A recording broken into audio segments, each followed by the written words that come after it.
მხოლოდ ქართულის რუბრიკაში გიყვებით ისეთ ქართულ ამბავს, რომელსაც ჩვენს ქვეყანაში უძველესი ტრადიცია აქვს სტუმარ მასპინძლობის კულტურას. ეს არის ტრადიცია, რომელიც საუკუნეებს ითვლის და რომელიც დღემდე რჩება ქართული იდენტობის ერთ-ერთ ყველაზე ძლიერ და გამორჩეულ ნიშად. ხოდა ამ მრავალსაუკუნოვან ტრადიციას 2026 წლიდან კიდევ ერთი ახალი სივრცით აგრძელებს რესტორანი ელენესთან.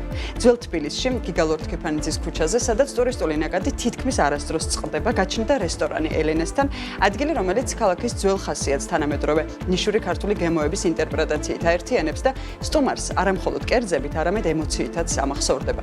როგორც რესტორნის მფლობელი ამბობს, ელენესთან რესტორანში ერთხელ რომ მიხვალ, მერე სულ მიხვალო. ხოდა ჩვენგან, ანუ BMG-დან თიკო ნატმელაძე ესტუმრა რესტორანს ადგილზე და ახლა სწორედ თიკო მოგვიყვება, როგორ ამართლებს აი ამ გზავნილს რესტორანი ელენესთან. თიკო, დილამშვიდობის. დინი დილამშვიდობის და მივესალმები საქმეა დილას მაყურებელს. არ შემიძლია არ დავეთანხმო, რომ რესტორნიდან გამოსულს უკვე უკან მიბრუნებაზე გეფიქრება. რესტორანი ელენესთან არ არის უბრალოდ ქართული, ტიპიური რესტორანი. ეს არის სივრცე, სადაც თითოეული დეტალი ინტერიერიდან დაწყებული მენიუს კონცეფციით დამთავრებული მასპინძლობის იდეას ემსახურება. სადაც მისულ სტუმარს ხვდება ქართული სამზარეულოს განსხვავებული გემოები და ხედვა, რომლებიც ნაცნობიც არის და ამავდროულად ახლებურად აღმოჩენილიც. მხოლოდ ჩემს სიტყვებს რომ არ დაუჯეროს საქმიანმა მაყურებელმა, სიუჟეტს გავაზიარებ მეტი სანახაობისა და ისტორიისთვის, სიუჟეტის დასრულებისთანავე კი რესტორნის მფლობელთან ერთად გავაგრძელებთ საუბარს.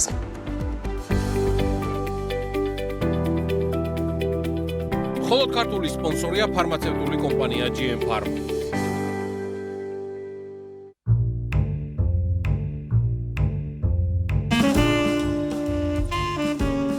ეს არის საოჯახო რესტორანი, იმიტომ რომ ჩემი ამოსავალი წერტილი იყო ის, რომ ადამიანები ამ კვების ობიექტში რომ მოვიდოდნენ, აი ზღურბს გადმოაბიჯებდნენ თუ არა, თავი ისე იგრძნოთ, როგორც ჩემთან სახლში სტუმრად.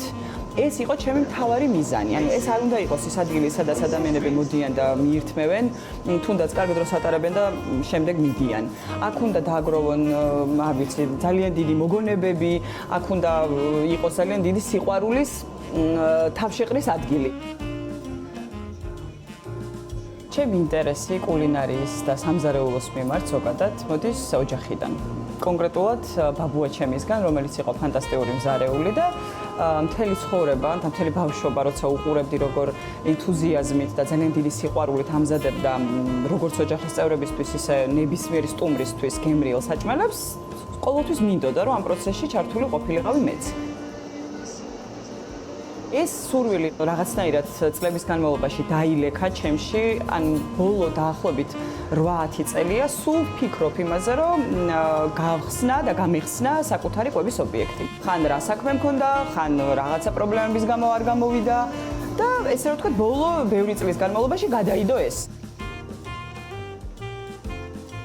2 თვის წინ დაახლოებით, როცა მე და ჩემი მეუღლე ვისხედით და რაღაც ჩვენ სამომავლო გეგმებზე ვსაუბრობდით, წამოვიდა ის იდეა კიდევ ერთხელ, რომ გაგვეხსნა ჩვენი საოჯახო რესტორანი. და ეს იდეა იმდენად რაღაც მყარი იყო ამჟამად, არ ვიცი როგორ მოხდა და რატო მოხდა ეს, მაგრამ ძალიან დიდი დამსახურება ჩემი მეუღლის, რომელიც ჩემი мотиваცია იყო, რომ მოდი ელენე დავიწყოთ, ერთხელ ხო უნდა გავრისკოთ, ერთხელ უნდა გავაკეთოთ, რადგან ესე ძალიან გინდა. ამიტომ შეიძლება ითქვას გიორგის ძალიან დიდი დაძალებით გადავწყვიტე, რომ მოდი ვცდი. ეს რესტორანი, რასაც ახლა თქვენ ხედავთ, თავისი სამზარეულოთი, აღჭურვილობით, ინვენტარით, ავეჯით, აბსოლუტურად ყველაფრით ზუსტად 3 კვირაში აეწყო. კიდევ ძალიან ბევრი რაღაც მინდა აქაურობისთვის, მაგრამ მოკლედ არ ვიცი, რაღაცა ძალიან დიდი სპონტანური სურვილიდან წამოვიდა ის, რომ დღეს მე ჩემი კვების ობიექტი მაქვს. ყოველთვის ვიცოდი, რომ თუ ჩემი კვების ობიექტი მექნებოდა, იქ მენიუ იქნებოდა აუცილებლად ქართული კერძებით შევსებული. ეს კერძებით შევარჩიე აბსოლუტურად საკუთარი გამოცდილებით.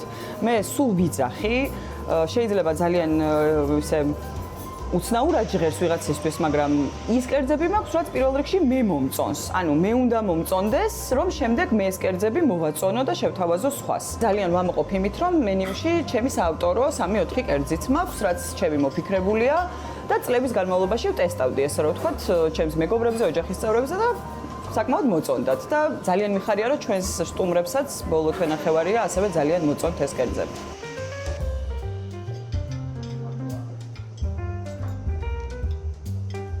აქ უკვე არაერთხელ შევნიშნე ადამიანები ხელმეორედ მოსული სტუმრები, ესე რომ ვთქვათ, რომლებიც უკვე მეორედ, მესამედ, მეოთხედ და მეტჯერ მოვიდნენ. ანუ ეს ჩემთვის არის მთავარი ინდიკატორი იმისა, რომ როდესაც ერთხელ მოვიდნენ, მოეწონათ და შემდეგ რაღაცამ უბიძგა, რომ ხელმეორედ მოსულიყვნენ. მოტივაცია არის ნებისმიერი გაღიმებული ბედნიერი სახე ჩემ სტუმარზე და ამას ყველანაირი უტრირების გარეშე ვამბობ. აი ღია სამზარეულოს პრინციპი გვაქვს აქ. აი მართლა პარალელურად კერძს რო ვაკეთებ, ცალი თვალი ყოველთვის არის სტუმარზე, რომ ის რომ ჩემ მომზადებულ კერძს გასინჯავს, რა რეაქცია აქვს, როგორ მოეწონა, აი ყველა ეს ემოცია გროვდება და შემდეგ რაღაცნაირად ვაანალიზებ ხოლმე ამას და უწრფელად ვცდილობ, რომ უკეთესი და უკეთესი იყოს ყოველი დღე და ყოველი ახალი კერძი ჩვენთან.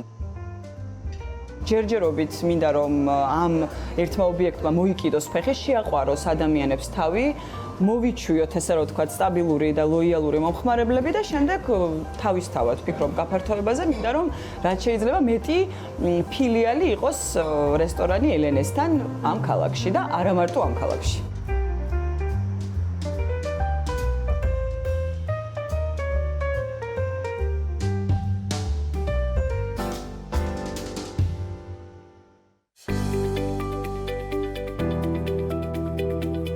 მხოლოდ ქართული სპონსორია ფარმაცევტული კომპანია GM Pharma.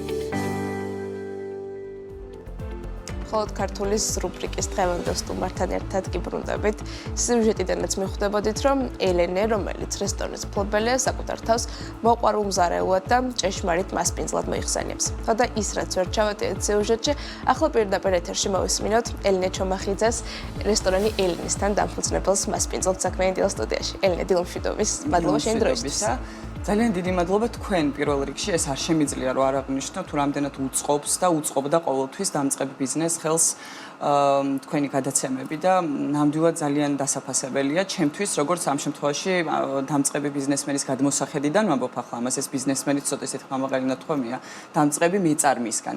და ძალიან დიდი მადლობა მოკლედ კიდევ ერთხელ, იმიტომ რომ ყველანაირ პატარა, თუნდაც წვრილმა ან ხელშეწყობას ძალიან დიდი მნიშვნელობა აქვს და ამაში კიდევ ერთხელ დავწმუნდი, ახლა დაახლოებით 2 თვეა, თუ რამდენად დიდი ძალა აქვს მხარდაჭერას ზოგადად, როცა ესეთ საქმეს იწყებ. ელენე, როგორც შენახსენე, ახლა ხარ უკვე 2 თვეა მეწარმე ხარ, დამწყები მეწარმე ხარ. მოდი, პირველ რიგში ამესაუბრეთ დავიწყოთ, როგორია საქართველოში იყო მცირე მეწარმე და იწყებდა შენს საქმეს. რა დაბრკოლებებს, რა სირთულეებს შეხვდი გზად, როცა რესტორანს ხსნიდი? კი ბატონო, მიუხედავად იმისა, რომ 2 თვეა ჯერ გასული და შეიძლება ითქვას, არ არის დიდი დრო იმისთვის, რომ ესეთი შეფასებები გააკეთო, თქვათ, საფუძვლიანი. მაინც შეიძლება ითქვას, რომ 2 მხარე აქვს ამ შემთხვევაში, როგორც მედალს. ერთი ის, რომ ძალიან სასიამოვნოა და მე მინდა აღვნიშნო, რომ განსაკუთრებით ისეთ სფეროში საქმიანობ, რომ სასიამოვნო ინდუსტრიაა, ძალიან სტუმრებთან გვაქვს შეხება, მასპინძლობა ზოგადად ძალიან სასიამოვნოა, მოკლედ თუნდაც ჩემი ხასიათიდან გამომდინარე, მაგრამ არსებობს ძალიან დიდი მაგრამ აქაც. მეორე მხარე, რაც გულისხმობს თუნდაც საკანონმდებლო დონეზე, საბაზრო დონეზე ისეთ დეტალებს, რაც ყოველდღიურ საქმიანობაში არ ხდის მარტივს თუნდაც რესტორნის მართვას. მე მაინც მინდა გამოვყო ის, რომ ერთი მხრივ ძალიან მარტივია ჩვენთან ქვეყანაში, რომ დაარეგისტრირო თუნდაც კომპანია და დაიწყო, ასე რომ ვთქვათ, გამართულად საკანონმდებლო დონეზე საქმიანობა სამეწარმეო, მაგრამ მეორე მხრივ ბევრი ისეთი წვრილმანი შეზღუდვებია, რაც თუნდაც ფინანსურად, ხო, მოდით ესე ვთქვათ, პირველ რიგში ფინანსური წნეხი ყველაზე მეტად იგრძნობა მაშინ, როცა დამწყები მეწარმე ხარ საქართველოში. და მით უმეტეს, როცა ყველაფერს საკუთარი რესურსებით და ფინანსური სახსრებით აკეთებ. ძალიან ბევრი ისეთი დეტალია ყოველთვიური გადასახადი იქნება თუ ასე შემდეგ, ეხლა ძალიან არ დავწვრილმანდები, მაგრამ აღნიშნავ იმას, რომ ძალიან კარგი იქნებოდა, რომ დამწყები მეწარმეებისთვის მცირე ხელშეწყობა მაინც იყოს. მე ვიცი, რომ ქვეყანაში არსებობს ქალების ხელშეწყობი, თუნდაც პროგრამები და ასე შემდეგ, მაგრამ სარესტორნო ბიზნესს მე მაინც ჩემი გადმოსახედიდან ვიტყოდი და რაღაც ამ მიმართულებას დავიცავდი, ესე რომ ვთქვათ. კარგი იქნებოდა, რომ სარესტორნო ბიზნესსაც მცირე ხელშეწყობა მაინც ჰქონდეს. თუნდაც საგადასახადო დონეზე იყოს რაღაც შემსუბუქებული რამდენიმე თვით მაინც, ანუ ჩვენ შემთხვევაში თითოეულ თვეს ძალიან დიდი მნიშვნელობა აქვს, როდესაც ისევ და ისევ ვამბობ, ჩვენი სახსრებით გვიწევს, რომ გავუძღვეთ ამ საქმიანობას და გეცოდინებათ ყველასგან რომ ეს ბიზნესი მინიმუმ 1 წელი მაინც უნდა რომ რაღაცა გარკვეულ მოგებაზე მაინც გახვიდე. თუ რასაკურველია ყველაფერს ისე აკეთებ როგორც უნდა აკეთებდე და იქ კადრებისთვის გადასახდელი ყოველთვიური ანაზღაურება არის, ნედლეული შეძენა არის, კომუნალური გადასახადები და ასე შემდეგ. თუნდაც აღნიშნავდი იმას რომ კომუნალურების ნაწილში მაინც რაღაცა გარკვეული შეღავათები რო იყოს, ესეც ძალიან დიდი ესე ვთქვათ, ტვირთი მოგვეხსნებოდა ამით დამწყებ მეწარმეებს. აი ესეთი წვრილმანი რაღაცებია, რაც მაინც ართულებს ყოველდღიურ საქმიანობას ჩვენთვის. ნედლეული ახსენე ახლა საუბრისას და ესეც ძალიან მნიშვნელოვანი ნაწილია დარწმუნებული რესტორანი ფიზიკურად არ არსებობს ამის გარეშე და მუდმივად საუბრობთ და საუბრობენ ამ ქვეყნის მოქალაქეები იმაზე რომ ნედლეული სულ უფრო ძვირდება. შენთვის როგორც რესტორნის მფლობელისთვის ეს რამდენად დიდი დაბრკოლება და გამოწვევა ხარისხიანი და შედარებით მისაღებ ბიუჯეტად კი ბატონო, რასაკურველია უდიდესი გამოწვევა. ესე იგი, აქამდე 2 თვის წინ და მანამდე პერიოდში თუ როგორც ჩვეულებრივი დიასახლისის პერსპექტივიდან გრძნობდი ამ ყველაფერს თუ რამდენად მართლა ძალიან კოლოსალურად არის გაძვირებული ნედლეული ამ ქვეყანაში, ახლა უკვე მეწარმის პერსპექტივიდან უყურებ ამ ყველაფერს და მართლა სიტყვები არ მყოფნის იმდენად გაძვირებულია ყველაფერი იმპორტული იქნება თუ ადგილობრივად წარმოებული. აი ელემენტარული მაგალითი რომ მოვიყვანო, ამაზე ძალიან ყოველდღიურად ვსაუბრობ ჩემს თანამშრომლებთან რომ აი ძალიან პრიმიტიული მაგალითია კიტრი პომიდორის სალათი რა არის ხო აი ძალიან მარტივი კერძია რომელიც თითქმის ყველა რესტორანში სადაც არ უნდა შეხვიდეთ ქართულ სამზარეულოს ვინც გთავაზობთ ყველასთან არის ეს ისეთი კერძია რომელიც აი ძირითად კერძშიც არ გადის და შესაბამისად ვერ დაადებ ძალიან მაღალ ფასს ხო ასეა აი ეს ორი ბოსტნეული თუნდაც მარტო ამ მაგალითზე რო ვისაუბროთ იმდენად გაძვირებულია იმ ქვეყანაში რომლისთვისაც ამ ორი ბოსტნეულის წარმოება არაფერთან არ უნდა იყოს არანაირ სირთულესთან არ უნდა იყოს დაკავშირებული და იმდენად ჩვენ რესტორნის მეპატრონეებს ხო თუნდაც გვიწევს რომ ეს პროდუქცია შევიძინოთ იმპორტული და შესაბამისად იმდენად გაზრდილ ფასად რომ უბრალოდ მე ვფიქრობ რომ აზრიც არ აქვს რომ ამ კერძს საერთოდ ადგილი ჰქონდეს ჩვენ მენიუში იმიტომ რომ მაღალ ფასს ვერ დაადებ თვითღირებულება უძვირესია მალფუჭებადია წინასწარ თქვა ვერ მოიმარაგებ ვერ გაყინავ ნუ ასე შემდეგ ეს ერთი მაგალითია მაგრამ აბსოლუტურად ყველაფერი ბოსტნეულიდან დაწყებული ხორცით დამთავრებული იმდენად გაძვირებული ამ ქვეყანაში რომ საერთოდ მე ვფიქრობ ხოლმე ხანდახან აი რაღაც ფრუსტრირებული ვარ ხოლმე რომ აი აზრი აქვს რომ თან არ მინდა რომ გავზარდო პროდუქციის ფასი საბოლოოდ კერძის ფასი იმიტომ რომ ამასაც მომხმარებლის პერსპექტივიდან ვუყურებ და მეც ხო ჩვეულებრივი მომხმარებელი ვარ და რაც არ მინდა რომ სხვაგან დამხვდეს არ მინდა რომ შესაბამისად ჩემს სტუმარსაც შევთავაზო და თუნდაც ძალიან მაღალი ფასები მქონდეს და აი ძალიან რთულია მოკლედ ლავირება და ამის შესაძლებლობას ამას გვირთულებს მოკლედ გაძვირებული ნედლეული ყველა მხრივ სასმელი იქნება თუ საჭმელი მომხმარებლებზე გადავიდეთ ახლა როგორია ქართველი მომხმარებელი და რას ითხოვენ ისინი მით უმეტეს ისეთი რესტორნისგან რომელიც ქართულ თანამედროვე კერძებს ამზადებს და ასევე ტურისტების ნაკადზეც ვისაუბროთ აქვე აუცილებლად ქართველი მომხმარებელი არის ძალიან პრეტენზიული და რასაც დავაკვირდი ამ ორი თვის თავზე, ყველა არის ესე რომ ვთქვათ, მცოდნე ამ საქმის და ყველა თავის შეფასებას გიზიარებს, მე მესმის, იმიტომ რომ ჩვენ ისეთ კერძებს ვთავაზობთ ჩვენთან რესტორანში, რაც ფაქტობრივად თითქმის ყოველ ოჯახში თუ არა, ყოველ მეორე ოჯახში ნამდვილად მზადდება და ასე იქნებოდა ბავშვობიდან.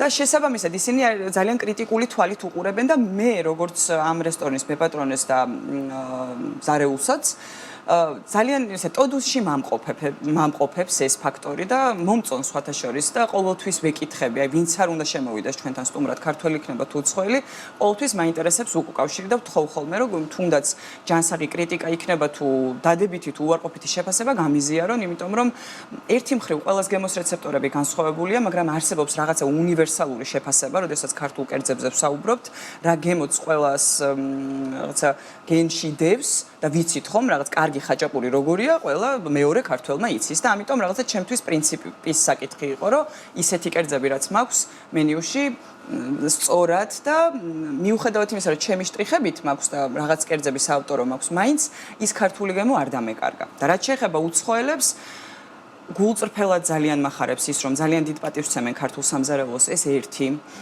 ძალიან ექსპერიმენტატორები არიან და ყოველთვის მეკითხებიან, რა შეიძლება გავსინჯოთ, აი წარმოშობას კითხულობენ კერძის, აინტერესებთ საიდან მოდის ხაშლამა, საიდან მოდის სხვადასხვა ქართული კერძები, ხო, ხინკალი იქნება, ხაჭაპური თუ ასე შემდეგ და მე რაღაცნაირად ეს გაკვეთილად გადაიქცევა ხოლმე ვიწყებთ მოყოლას ეს კერძი საიდან მოდის, რისგან შედგება, რატომ არის ქართულ სამზარეულოში, რა ადგილი უჭირავს და ასე შემდეგ და ძალიან ჯანსაღ და გულწრფელ რეაქციებს გვიზიარებენ და ძალიან მიხარია ის, რომ მიუხედავად იმისა, რომ 2 თვეა სულ რაც ბაზარზე ვართ, უკვე გვყავს ლოიალური და სტაბილური მომხმარებლები, უცხოელებს გულისხმობ, რომლებიც აი მართლა კვირაში ალბათ მინიმუმ 2ჯერ და 3ჯერ უკვე მოდიან და ესენი არიან ოჯახები, ერთ მამაშვილია, რომელიც არ ვიცი ყოველ კვირას კონკრეტული კერძის გამო მოდის ჩვენთან და ძალიან მიხარია და სხვა ვერაფერს ვერ ვიტყვი გარდა იმისა, რომ მართლა ბედნიერი ვარ, რომ კერძები აბედნიერებს ამ ადამიანებს და მართლა გაღიმებულები მიდიან ჩვენგან და ვინმეს თუ გონია რომ არანაკლები საქმეა, კარგად დანაყრებული და ესეთი ბედნიერი ადამიანი ძალიან ცდება, იმიტომ რომ კვებას ჩვენ ცხოვრებაში ძალიან დიდი როლი უჭირავს, მაგას ახლა აღარც დავიწყებ ამის მოყოლას და მე ძალიან მაბედნიერებს ჩემგან კარგად ესეთი კვებით ბედნიერი ადამიანი რო გადის, ჩემს ღრუბს მიღმა უბედნიერესი ვარ, რაღაც ახლა ბებიაჩემი ვიტყვი, საუბრობ, ბებიაჩემსაც ასე უყვარდა, მაგრამ მართლა ძალიან მახარებს და შესაბამისად ამით ქვეყანაზეც წარმოდგენა ექმნებათ ის, რომ ჩვენ რაღაცა სხვანაირი მომზადების კულტურა გვაქვს და თუნდაც ეს სტუმარ-მასპინძლობის სფეროშიც რაღაც ერთი დადებული აგურია ის, რომ ბედნიერი ტურისტი ყავს. ამ მართალია რამდენიმე თვერმა გამოცდილებამ, თუმცა როგორ აჩვენა ძირითადად ვინ სტუმრობენ საქართველოს, ესე ვთქვა და ვინ არის, რომელი ქვეყნის ტურისტები არიან დაინტერესებული ქართული კულინარიით? ალბათ არავის არ გაუკვირდება, რომ ვთქვა ჩვენი მეზობელი ქვეყნიდან ძირითადად რუსები, მაინც. შეიძლება ჩემი რესტორანია ისეთ ლოკაციაზე, რომ იმ კვადრატში მოიყარეს თავი ამ ადამიანებმა, მაგრამ ეხლა ფართო გადმოსახედიდან მე ვერ ვიტყვი, მაგრამ ჩემ კონკრეტულ მაგალითზე შემიძლია ვთქვა, რომ ძირითადად მაინც რუსები. ასე თუ ისე 2 თვიანი დაკვირვებით ნამდვილად ასეა. თუმცა ვერ ვიტყვი, რომ მხოლოდ და მხოლოდ რუსები. არიან სხვადასხვა ევროპული ქვეყნებიდან, აზიიდანაც და ეხლა რეალურად ახლა იწყებს ტურისტული სეზონი ამოქოქვას, ესე რომ ვთქვა და ალბათ სექტემბერში უფრო შეძლებ რომ რაღაცნაირად შევაჯამო, მაგრამ ამ ეტაპზე ყოველ შემთხვევაში ნამდვილად რუსები. და ბოლოს საომოლო გეგმები კიდევ ერთხელ რომ ვთქვათ, სიუჟეტიც ვახსენეთ, რომ გეგმაშია რომ რამდენიმე ფილიალი იყოს ამ ქალაქში ელენესთან. ამ ამბიციის გარეშე გამიჭირდება. თუმცა უფრო მოკლევადიან გეგმებს რომ გადავხედოთ, ამ ეტაპზე კონკრეტულად ამ ფილიალში რაიმე ცვლილებები ხო არ იგეგმება ან მენიუში, რაიმე კერძების დამატება, მოკლედ როგორ გეგმავ რომ კონკრეტულად ეს ობიექტი, რომელიც გიგალურთ ქიმანიძის ქუჩაზე მდებარეობს, მოიმსახუროს სტუმრებს მოკლედ ახლოს მომავალში. ხო, ამ ეტაპზე ესეთი გრძელვადიანი გეგმები და ესე მასშტაბური გეგმები გაფართოებას რაც შეეხება, ცხადია, არ მაქვს და ვერ მაქვს, მაგრამ მაქვს ძალიან ლოკალური, თუნდაც სეზონური კერძების დამატება, შესაბამისად დინამიკა სტუმრების რაც უფრო გაიზრდება, მე ვცდილობ რომ მოვარგო მენიუ და ასორტიმენტი და გავზარდო და გავამრავალფეროვნო უფრო. ამიტომ ამ ეტაპზე მაინც ამაზე ვკონცენტრირდები უფრო სეზონურ კერძებზე, სეზონურ სასმელებზე და ნუ რასაკვირველია წვრილ-წვრილი პატარა დეტალები არის, რაც ძალიან მინდა რომ შევმატო ჩემ ობიექტს, თუნდაც ინტერიერის კუთხით თუ ექსტერიერის კუთხით, იმიტომ რომ უფრო საინტერესო გავხადო და სასიამოვნო გავხადო ჩვენი სტუმრებისთვის ჩვენ რესტორანში სტუმრობა. მადლობა ელენე. ძალიან დიდი მადლობა თქვენ კიდევ ერთხელ. ელენე ჩომახიძე, რესტორანი ელენესთან დამფუძნებელი იმყოფებოდა ჩვენთან ერთად, მას მის საყვარელ საქმიანობაში წარმატებას უსურვებ და ცხადია ბევრ სტუმარს.